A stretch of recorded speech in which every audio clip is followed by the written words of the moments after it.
Bismillahirrahmanirrahim. Iyaka na'budu wa iyaka nasta'in. So today we are going to be discussing the drug therapies for acute rheumatic fever. So we know that based on Jones criteria, in the previous discussion we had this mnemonic called cases. So we can simply use this to discuss the treatment one by one based on each sign and symptom. The first letter C was carditis. And for carditis, we know, let's start from basic. We know that we have to advise bed rest. And then based on the severity of carditis, we are going to prescribe the drug. Now, either the carditis is not going to be symptomatic, it's only going to be presenting as valvular lesions on echo. Okay, or it's going to be moderate to severe, in which there are going to be clinical symptoms. So based on this, we are going to divide our carditis as mild or moderate to severe, two categories. In case of mild carditis, we are only going to observe. No drug therapy is needed. And in case of moderate to severe carditis, the first therapy is definitely going to be, we're going to prescribe glucocorticoids, for which we have prednisolone. And the prednisolone is given 1 to 2 milligram per kilogram in divided doses. Okay. Now, if the condition is not improving with steroids, then we are going to go towards the symptomatic treatment, because the patient might be going into heart failure. So for heart failure, we are going to give digoxin and diuretics. And still, if the patient is not improving, then we're going to see whether a severe valvular pathology has occurred. Because if the size of vegetation is greater and a severe pathology has occurred, then in that case we'll have to be doing surgical replacement of the valve or any surgical treatment to correct the valvular lesions. For the valve, we need surgical treatment in this case. So we have 3 different algorithms for carditis based on the severity. Then the next letter in cases is A, which we are going to consider as arthritis. And for arthritis, definitely bed rest. I'm explaining all these things separately so that you can remember these. You basically be writing these all together, like bed rest and then the drugs, but I'm just discussing everything separately. And then for arthritis, we are going to give aspirin. The dose of, so basically aspirin is very important, because if there is a 24-hour response, within 24 hours, if the condition improves, then this is definitely acute rheumatic fever. But if the condition is not improving with aspirin, then our diagnosis will be in doubt. So we have 60 milligram per kilogram divided into 6 doses.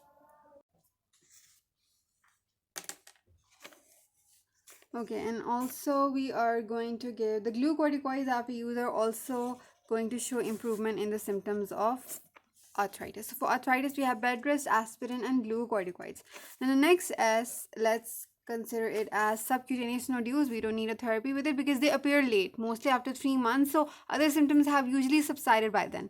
Then for E, we have erythema marginarum. We don't need anything for this. And then we have Sydenham's chorea. For Sydenham's chorea, we need, the first thing is the drug therapy, and also we need some behavioral therapy, because the speech is also going to be halted in this case, explosive speech. So we are going to use, we can use phenobarbital, and other drugs that can be used for chorea include haloperidol and benzodiazepine. So these are the options that we have. And if the patient is having, the patient might have certain symptomatic reactions to light, so keep the patient in a quiet dark room in case of Sydenham's chorea, so the child feels better over there. Now the main drug is antibiotic. This is the main treatment. So we are going to give benzathine benzyl penicillin. Don't mind my writing. And basically the drug dose will depend upon the weight of the child. If the child is less than 60 pounds or more than 60 pounds. If the child is more than 60 pounds, then we have the standard 1.2 million international unit dose. But if the child is less than 60 pounds, then in that case we go for 0.6 million international unit dose. Or we can also go for, this is an IM injection that we give, or we can also go for oral phenoxymethylpenicillin. Okay, methylpenicillin. So this is the overall treatment. If the child is penicillin allergic, then we can give erythromycin or we can give cephalosporin. Now, we have the guidelines for prophylaxis. For how long are we supposed to give the drugs? So basically the antibiotic therapy.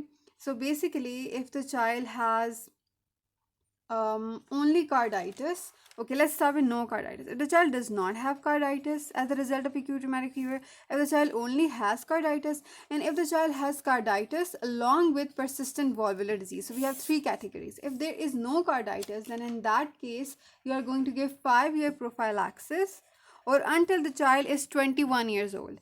And if there is only carditis but no valvular involvement, then 10-year prophylaxis or until the child is 21-year old. And if there is carditis as well as valvular disease, then for 10 years we are going to give the drug, or until the age is 40 years. So the greatest duration is for carditis with valvular damage.